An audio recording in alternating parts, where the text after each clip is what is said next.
Thank you for coming out. My name is Adeline Pack, and we are a group of undergraduate environmental scientists from MIT.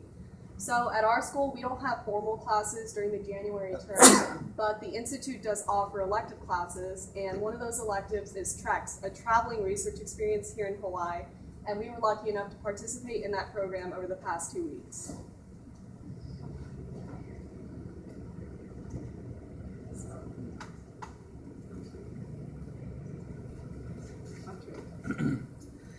Our home base was located on the eastern side of the Big Island near Hilo in a town called Mountain View, which is shown in red on the map.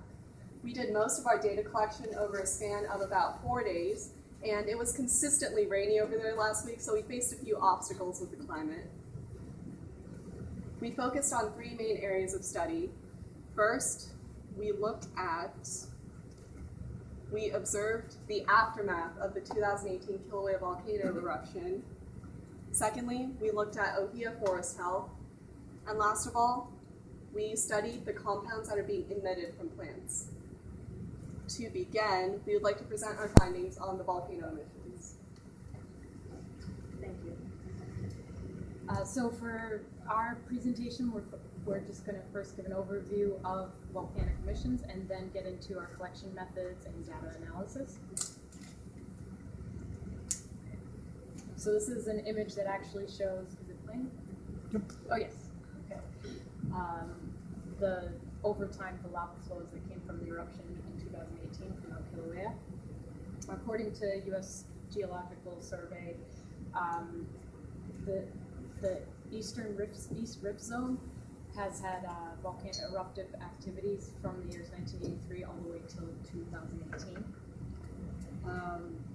The experiments we'll discuss tonight focus on the Lower Puna area, which was most hard hit by the eruption, and more specifically our goal is to determine if sulfur dioxide is still being emitted. Okay, so most of us have an understanding. Can you speak up? Sorry. Most of us do have an understanding that a volcanic eruption does eject gases into the air. On the slide here, I just point out 3 of the most abundant gases: carbon dioxide, water, and sulfur dioxide. Although it's been over a year since the devastating eruption, residents on the island have still been reporting smelling sulfur in the air, and that is actually what prompted us to do this research.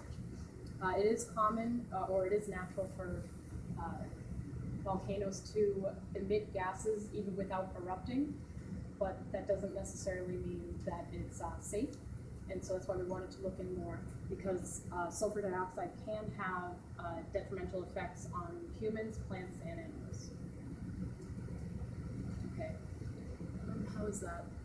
Okay, this is a recording that actually shows you wind direction and speed. That's what the bright white lines that are moving are, and the dark purple splotches that you see are sulfur dioxide clouds. I took this one from May of 2018, so you can see where the sulfur dioxide cloud over the Big Island is originating from the volcano itself, and the wind patterns actually push them and keep them a little bit on the Kona side of the island, which is where we have more residents complaining of the sulfur smell, until they're finally brushed away and collecting again in the Pacific Ocean. Eventually, the SO2, sulfur dioxide, does become too dilute to be detected from space like this. So to track SO2 levels here, we decided to use a smaller device. So we focused on areas. We focused on areas in and around Leilani Estates. So I'm just going to zoom in here. But we hit up a couple fissures, but the fissure we focused on and we put up the sensor system was at Fissure 8 down here. So here's just a quick picture of us at Fissure 8. One of our professors had a connection with a landowner here, and he allowed us to put up a sensor system, which you can see here. And what these sensors do is they measure sulfur dioxide emissions, and also wind direction, wind speed, temperature, and relative humidity. Yeah, so I'm just going to focus in on some of the data that was collected from this sensor at Fissure 8. So the first graph I have here is So2 concentration over time. You can see the So2 is recorded in parts per billion, and then time on the scale of the 7 days that we have this collection. You can see that the maximum that we have at the top in red was at 113.4 parts per billion, and that is at a level that people can smell it with the human nose, which usually smells like burning matches. So yeah, you can see some daily patterns starting the 18th, 19th, 20th, daily patterns of SO2 levels that increase starting at about 6 a.m. and peaking about 9:30 a.m. And there's a couple different ways that we wanted to understand this data by relating it to the weather data that we had available to us. 75 parts per billion is the EP maximum, recommended maximum exposure over a 1 hour period per day. And as you can see by the red line, there were 3 exceedances of this EPA standard.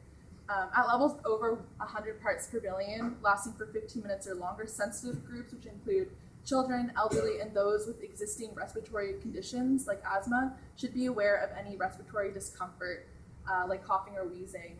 However, for the general public, the levels above this line, up to about 100 parts per billion, is still in the safe zone. So one of the ways that we analyzed this data was by relating it to humidity and temperature. This blue line up here shows the different levels of humidity. So you can see that the daily patterns do coincide with the lower humidity levels. So when it wasn't raining, there were higher levels of SO2. One of the reports that we had was that people could smell SO2 better after it rained. Another way that we related the SO2 concentrations to weather patterns was with wind direction. So as you can see, the direction of the wind based on the 360-degree cardinal coordinates shows that in this area, the winds are blowing in the northeasterly direction. They are northeasterly winds blowing towards our sensor from Fissure 8. So since our sensor was located southeast of the fissure, it shows that there could have been spikes because of the wind patterns moving from the fissure towards our sensor. And while this data only lasts a couple days, this is something that could be studied in the future to really find a concrete reason for these higher emissions.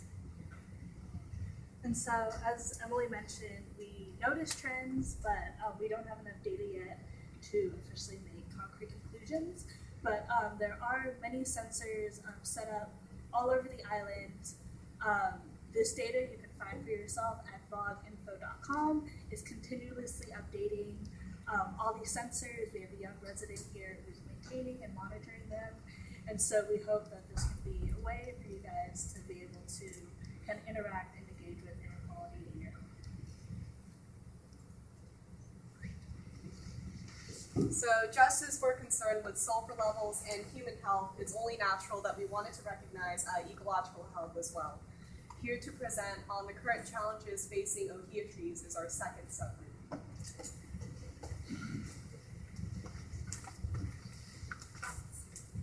Hey everyone, thank you for having us. So today we're going to take you through, firstly, with a focus on the ohia plant on the island of Hawaii, and we're going to talk about the both ecological and historical importance of the ohia plant to people on the Hawaiian island. We're going to talk about the sites that we went to study the health of ohia trees in the area. And then finally, we're going to talk a little bit about possible solutions to fighting the dangers posed to the ohia trees and our general findings. So I'm just going to talk a little bit about the ohia lehua tree, or Metrosideros polymorpha. So there are many different types of ohia trees on the Hawaiian Islands, but the one that we're going to talk about is the lehua tree. So does anyone know the creation story of the Ohia tree? Okay, so I'll tell you. So most people know about Pele, the fire goddess. So she was in love with a warrior named Ohia, and she almost proposed to him. She expressed her love to him, and he rejected her because he was already engaged to another woman called Lehua. And Pele was very angry that he had rejected her, so she decided to turn Ohia into an old gnarly tree. And Lehua naturally was very upset because the man that she had been engaged to had now been turned into a tree. So she beseeched the gods to do something about this, and the gods said, well, we can't turn him back into a person, so we're going to turn you into a flower. And so that's why you see this beautiful red flower, which is the Lehua flower, on the Ohia tree, and the lovers are together forever. So beyond the cultural significance of the Ohia tree, it's also very ecologically important in Hawaiian ecosystems. It's a crucial step in primary succession, which basically means that once lava flows over land, it is one of the first trees that starts colonizing the lava, and that is really important in establishing and creating new soil for other plants to take hold. It's also a keystone species, which means that it's really, really important for the ecosystems compared to the abundance of the tree. So it provides a lot of habitat and nutrients and food for various birds and insects that are native to Hawaii. It's also been shown that Ohia forests are really important for groundwater recharge, which is what a lot of the islands rely on for fresh water. So keeping Ohia trees healthy is important for water as well. And then finally, the Ohia tree, the wood is often used for building because its wood is very high quality. Unfortunately, as many of you have probably heard about, there is a blight affecting the Ohia trees, especially on the Big Island of Hawaii, called Rapid Ohia Death, or ROD. So this was first noticed on the Big Island in the early 2010s, and it was soon found out that this was caused by a fungus. There are two subspecies of fungus, Lupo Ohia and Julio Ohia. It was scary because it seemed to have no pattern in terms of which trees it affected. It kind of went randomly through the forest, and there is no known cure for the fungus currently. And this is pretty bad because we see that there are very, very high mortality rates. On this picture here, we can see when you cut the bark open, you have these black stains, and that's a very telltale sign of Rapid Ohia Death in the presence of the fungus. So here's an image of the spread of Rapid Ohia Death on the island. So the lighter colors, or the oranges and yellows, are from when it was first detected. So you can see that it kind of spread.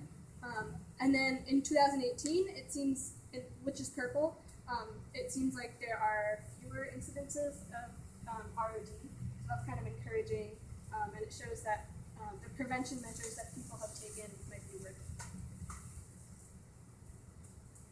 I'm also going to introduce another issue and another threat to native Ohia forests, which is the strawberry guava. It was a tree that was brought to the Hawaiian Islands in the early 1800s, and since then it's been able to outcompete and reproduce very quickly, and this results in Ohia trees being killed or outcompeted.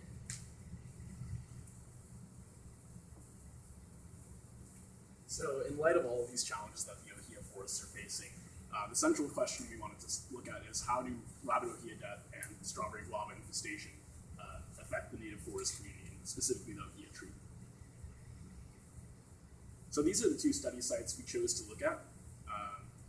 Both of them south of Hilo, similar elevation profile and similar climate. The difference was that one of the sites, Site 1, which is indicated by the orange circle, is a site that had been heavily infested by the strawberry guava tree, where that tree was the predominant species in the area. The second site, which which is indicated with the red circle, doesn't really have much strawberry guava, but is infested with ROD. So many of the ohia trees that are there are either already dead from the disease or exhibiting signs that they have that disease. So study site 1 was on private land south of Mountain View, where we were staying. And although there were a few tree ferns here and there mixed in, strawberry guava was the dominant species and made up most of the canopy in that area. There were a few ohia trees that we found and that we wanted to study, but the dominant tree species in that area was the strawberry guava.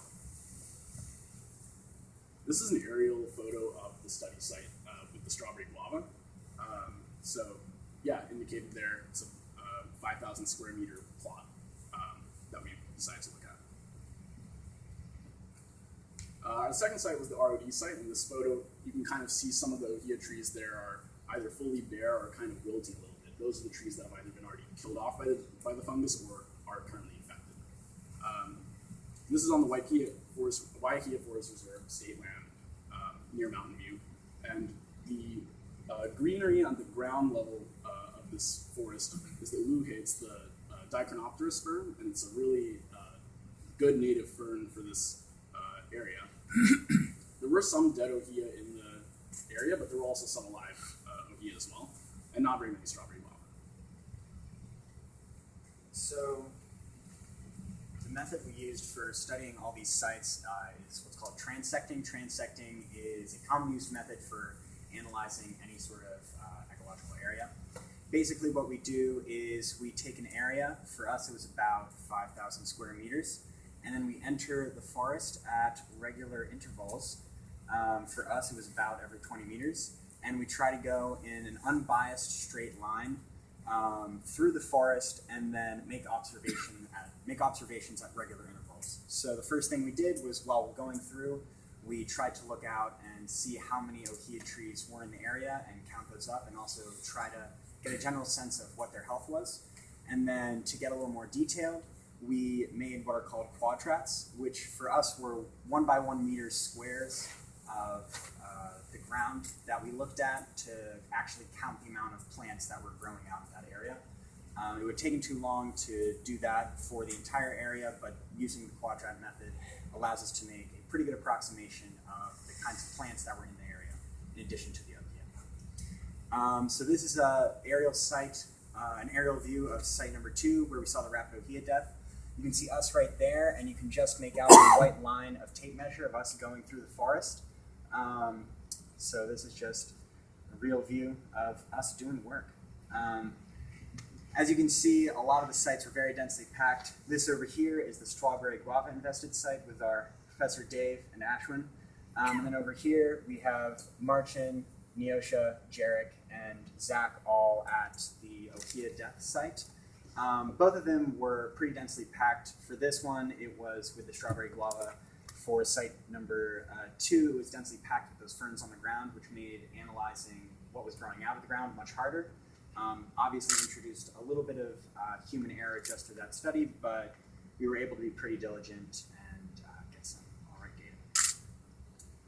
Yeah, so one of the things that we were able to figure out from looking at these forests on the ground was the density of ohia stems that were remaining in the area. So at the site infested by strawberry guava, we only found a density of 0.008 ohia trees per square meter, which is much less than the values for a typical ohia forest that we found in the literature. Just illustrating how effective this tree is at displacing the tree strawberry guava is at displacing native species. We were also able to use those aerial images we took from a drone to get a better sense of the forest composition. Here we took this aerial image and enhanced the brightness and contrast to highlight color differences between the ohia canopy and the strawberry guava canopy. And we were able to highlight those areas, so everything you see here, that's the teal color, is an ohia tree. And within our transect area, this box up here, only 11% of the canopy was still occupied by ohia. There was a bit more ohia canopy cover farther back into the forest, so it's possible that our transect, being on the edge of the forest, captured some edge effects, and maybe the strawberry guava wasn't able to penetrate as deeply into the forest, but still definitely, our results definitely showed just the extent of the strawberry guava infestation at this site. We also used the quadrat data to get a sense of where the guava was located. because in each of those 1 meter squares, we were counting the number of guava stems. This heat map is oriented as you see there on the map, where this is the edge of the forest, this is going in. You can see that the yellow colors show higher stem densities, and there were up to 18 stems per square meter in many areas of high density spread throughout the site. That's many orders of magnitude greater than that 0.008 stems for the ohia. So again, just shows how good the species is at taking over a native forest. At the ROD site, we were able to see all the ohia trees in our study area because a lot of the trees were dead. You can see here, this graph just shows the distribution of the trees that we saw alive and dead. And again, there's not really much of a pattern to which ones survived and which ones didn't, but 74% of the trees that we could see or that were still standing were dead. And again, the ohia density was much lower than values that we saw in the literature, but this could also be due to the fact that this forest reserve was logged prior to being opened as public state land. So while our study focused on characterizing these 2 methods that were pretty harmful to the ohia forests, there's always more work that can be done by future studies.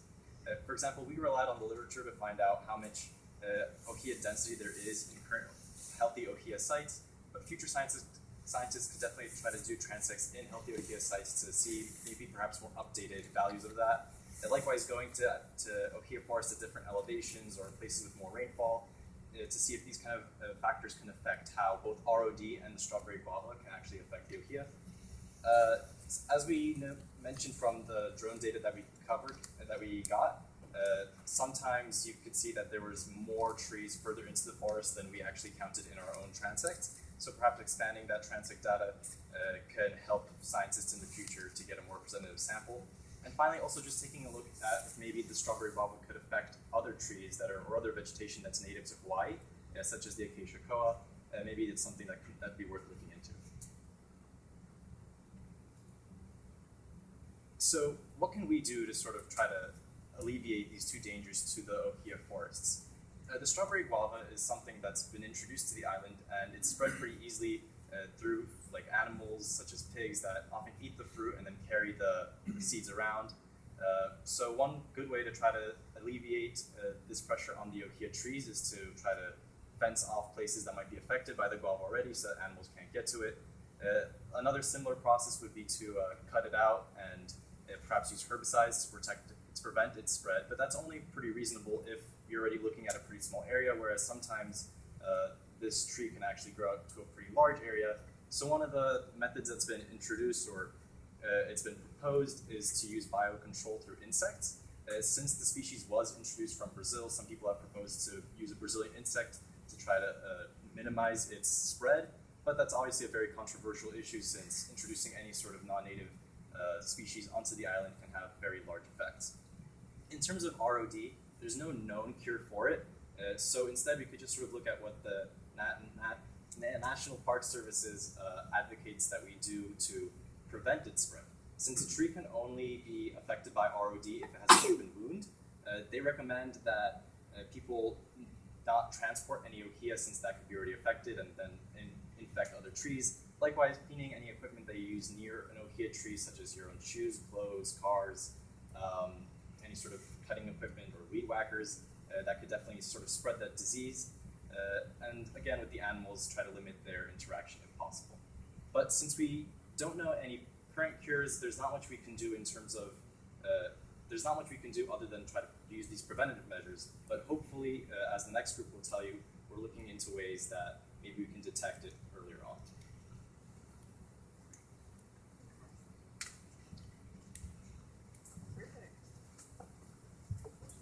Now, in order to further analyze affected ohia trees, we wanted to capture the chemicals coming off of them, which are called volatile organic compounds, or VOCs. The following presenters will explain the process and conclusions from our VOC collection.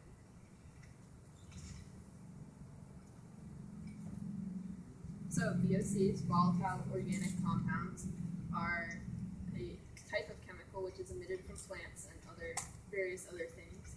Some examples of VOCs that you might be familiar with is pinene and limonene. Pinene is the chemical which comes off of pine trees, which gives it its signature smell. Similarly with limonene for citrus citrus fruits and citrus trees. Other examples of VOCs, which come from human sources or man-made sources, include vehicle emissions, cigarette smoke, and even human breath. The role that VOCs have for plants include attracting pollinators, preventing or defending against insects and parasites, and also protecting the plant from UV radiation. Not all VOCs can be detected with the human nose, but they can be measured.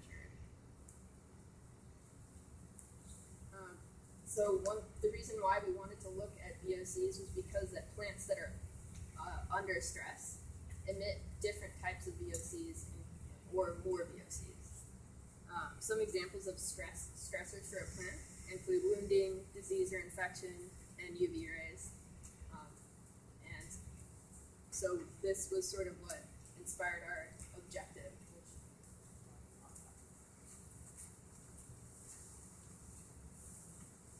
So for our objective, our main objectives was to measure and characterize VOC emissions from ohia trees, particularly with ones in healthy areas and ones that are known to be infected with ROD. And also we hypothesized that ROD can be detected earlier by looking at their VOCs emitted. So here is a map of the areas that we studied for this project. The Volcano bunk bed house was our actually hostel that we stayed in early in the trip, which was right in Mountain View. We also went to Puna Geothermal Adventure. We went to a private residence a little south of Mountain View and the Waikea Forest Reserve.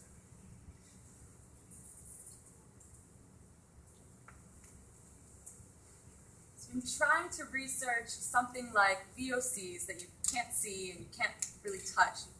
It's basically air coming off of these plants. We faced two big challenges. The first is that we couldn't really, how would you know that the sample that you're collecting is coming from the branch or the tree that you want it to come from? I'm sorry. And the second is that how would you collect that sample in the first place? It's something that's gaseous, it's in the air. The way that we decided to do that was through a system like this one right here. We had selected a branch that we wanted to sample from, and then we put a bag over it in order to ensure that compounds coming off of it would be trapped within the bag. Then we had a set of pumps. You'll see one pump is putting air into the bag. We had a filter. The filter would take out any excess moisture, any particles that were already in the air, so that the bag is as pristine as possible, so that we're sure that any compounds that we're collecting over here on the other side are actually coming from the plant that we want to measure. And then you'll see on the other side, we had something called a sorbent tube. Sorbent tube is basically a piece of glass. It's filled with some beads that these compounds can stick to. That way in the lab, we can analyze and measure them. So you'll see this is a map of our system. Air is flowing in and out of this bag. We're sealing it tight over a branch or a set of leaves that we want to study. And then those RHT, our relative humidity and temperature sensors, we wanted to make sure that we kept the environment as controlled as possible. And one of the ways that we did that was by making sure that we kept the relative humidity as close as we could from trap to trap. And here is a picture of what it actually looked like. This is one of our overnight samples. So we had this plant bagged up for 8-10 hours as we were asleep. You'll see the bags right over the branch, and we have the two pumps and a set of tubes connecting them. I don't think that you can see the sensors here, but they usually hung, we would lay them down. And we had an external battery to make sure that the pump stayed going all night. So as Alex just mentioned, in the field, we collected and stored VOCs in these tiny sorbent tubes. So our next task was to find ways to access the VOCs and extract them from these beads and analyze them. And so the instrument of choice was the gas chromatography mass spectrometer. I'll just call it GC mass spectrometer for now. So basically for small and volatile molecules like VOCs, GC mass spectrometer is ideal or is perfect for this task because it's very good at separating compounds that are in complicated mixtures. And that's what we had. We had these beads and the VOC stuck to them.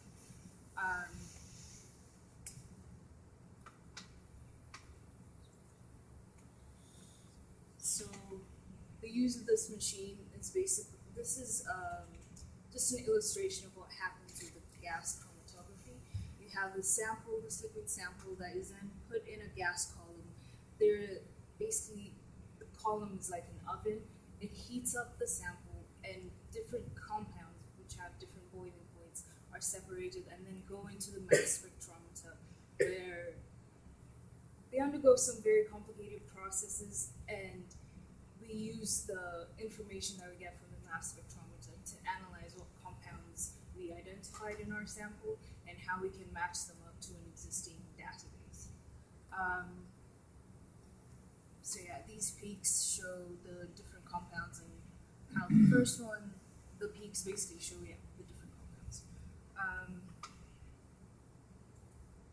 So in the lab, to access the VOCs that are in the solvent tubes, we had to use a solvent to extract them. And so then we had this liquid sample that we could then do some further preparation to then have a sort of pure sample in a way that we could then inject into the GC mass spectrometer and analyze what kind of compounds we caught.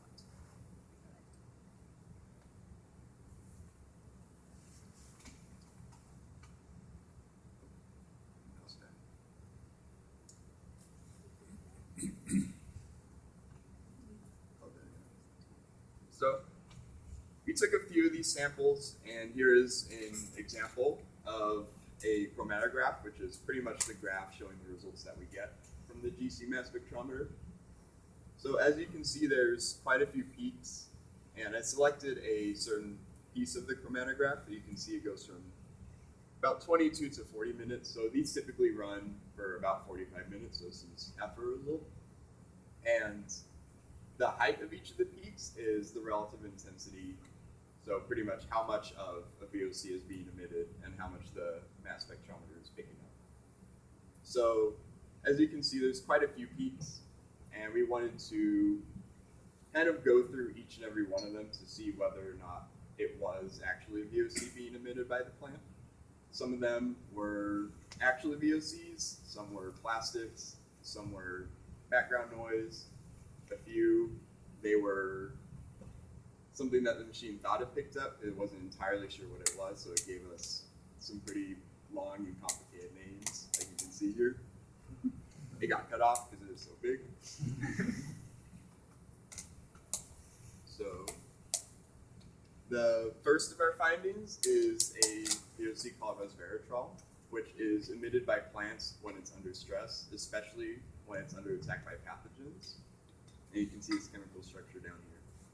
So once we found this, we knew that we were getting real results, and these plants were actually doing something different because we ran a blank where we just had nothing in the bag. We were just pumping air through so that we could see if we were picking up either plastics from the setup or anything else that was happening to get through, so we can compare those to our actual samples and see if there are any new peaks appearing. And our second finding was ethyl hexanol, which is pretty much a plant fragrance, and its structure is down here. So our third one is salicylic acid, which is a plant hormone that is involved in defense mechanisms, especially against pathogens. It's also used sometimes in acne cream and a few other medicines, and you can see its chemical structure down here. So this, along with the resveratrol, were two of our most important findings because these plants, these Ohia trees that are actually infected with ROD, appear to be giving things off that are scientifically proven to be VOCs emitted when they're under attack by pathogens.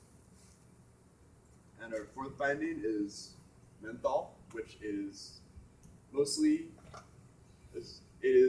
involved with the smell of mint, which was interesting because these are Ohia trees, they weren't mint plants.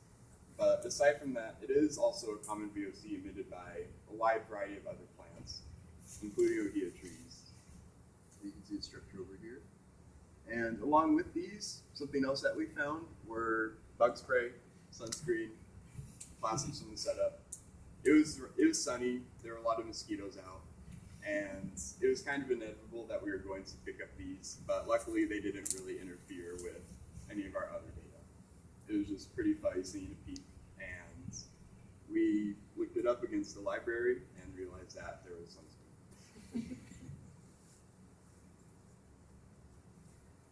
So similar to the last group, there's future research to be done with this project. First of all, a longer sample time would definitely do great justice to find more VOCs that weren't found with the short sample time that we used.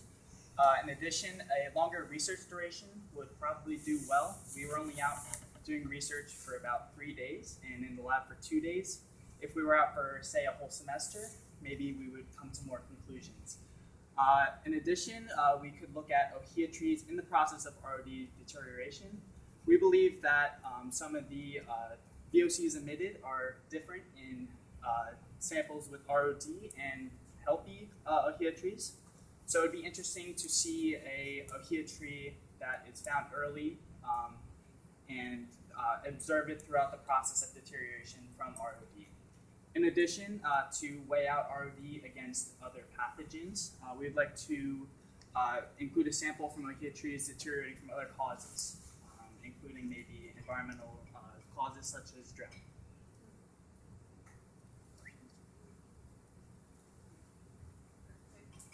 So that concludes our findings on So2, ohia trees, and VOCs. To all the residents of the Big Island, thank you for letting us experience your beautiful home. Additionally, the students could not have done our research without the help of our amazing professors and teaching assistants, as well as the generous people on this island who helped us with our field work. Could the instructors quickly stand or wave to be recognized, and please have a quick round of applause.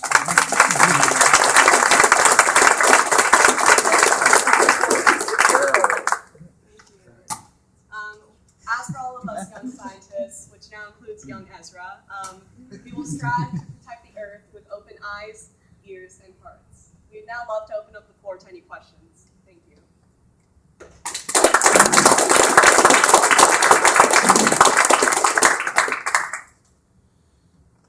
Yes, we should all come up. Can we sit and then you point to the person and then they stand up to answer the question? Yes. It's more about ohia population. Is it in decline on the Big Island? The overall population of the ohia tree on the island, is it in decline? And what's the rate of the decline?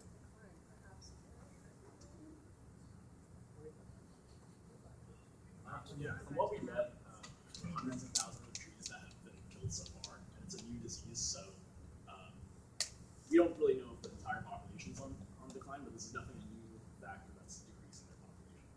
And it's only been here for about 5 or 6 years. Additionally to that, we did see that the number had been rising over the past years. I'm not exactly sure what rate, but The number of trees rising. the number of deaths. Oh, number of deaths. Yeah. The resveratrol, is that the same compound that's found in grapes? It is, yeah. So, along with the menthol that's mostly involved with mint, there seems to be kind of a lot of overlap in different VOCs that plants emit. And I'm pretty sure there wasn't any mint or grapes growing out there in the forest. So, it does appear that there is an interesting overlap between these, even though some of them are they're a little bit more synonymous with their certain plants, like resveratrol, grapes, and menthol. Yes. Did you only sample an affected tree? You did not sample any of the healthy trees. So as far as we could tell, we sampled one that seemed to be in the process of deterioration and several others that were healthy and have leaves. We do not know if they were actually healthy or if they were infected, because often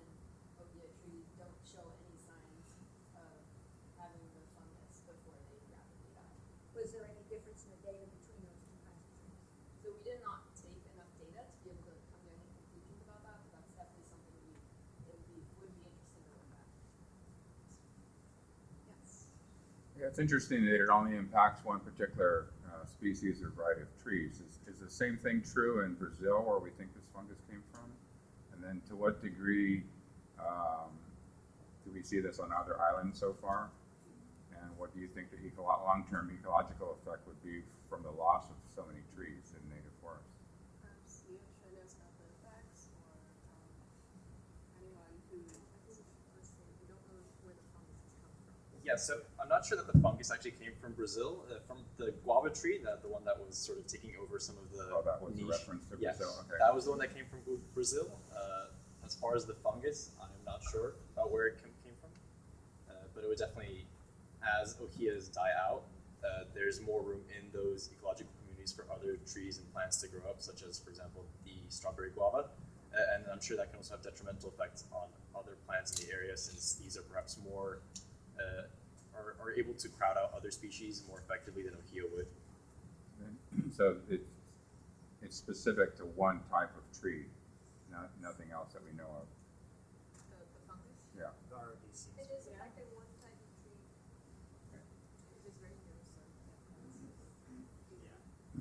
Additionally, in addition to the fact that ohia seems to be a better wood for just using in general than the strawberry guava, also would drastically change the place that a lot of animals, mainly birds, find their homes right now. A lot of birds will find their homes in the ohia tree and not in the strawberry guava, and obviously not in the dead tree either. So that would, first of all, possibly drive away a lot of the wildlife that is currently on the Big Island, and have quite unexpected effects when you make a drastic change like that. I thought it was fascinating, your method of VOC testing with the pumping air through the plastic bag.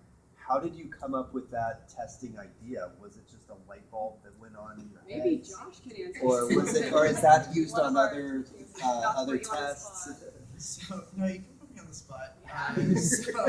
So in our lab at MIT, we have an atmospheric chamber that's about 7.5 cubic meters where we perform studies. So it's a Teflon bag. It's been adapted to other fields or to other studies to sample from lots of different trees. And I have a friend from high school who is now a PhD student at UC Berkeley. She studies emissions into leaves, and so she gave me all of this great info. So this is a fairly established procedure in the literature, and I just tried to adapt it to some VOC collection. What human intervention, if any, is there in propagating ohia trees as opposed to just recording the death of them?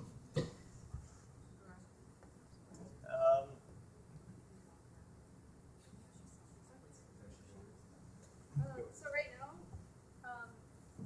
it's been very recent, the introduction of Rapid Ohia Death on the island. And so there hasn't been a ton of research that's been going into this yet.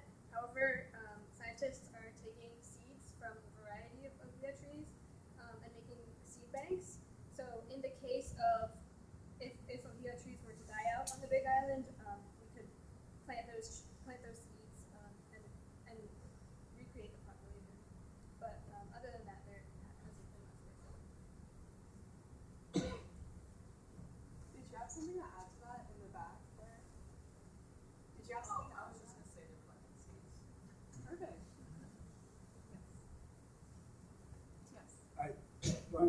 I heard Dr. Friday from the University of Hawaii say that they were starting to plant more trees down in the lower Kona on the fresh lava flow. They're trying to propagate them rapidly because that's necessary to populate the lava flow, and there were not any the ohia population in that area before the lava flow had been pretty much wiped out by human intervention. And so there is a real effort to try and propagate them on the fresh lava flow, which that's pretty exciting.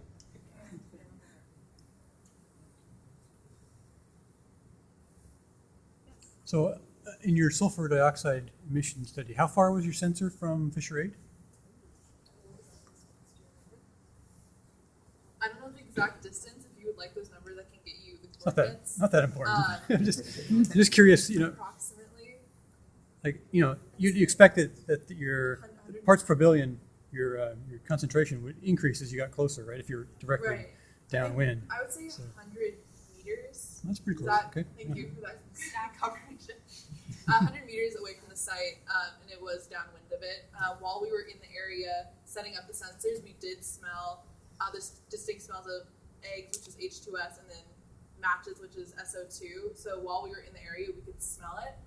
So we knew that our sensors were able to pick up something. Did you happen to correlate your data with other sensors that are around the island? No, we did not do that, but that's something that, like, I think that would be really interesting to do. Now that you've completed this experiment, I guess you call it, and you go back home, what are you going to do for follow-up? Graduate. Graduate. Well, considering this is a class that happens every year, I imagine that the classes in the future will build off the work that we've done here. I know there are also opportunities for doing research internships with a lot of the professors who work in this kind of department. But yeah, so most likely next year there will be more students working off the data that we developed here. And I'll add that those SO2 sensors are staying here, and they'll still be collecting data after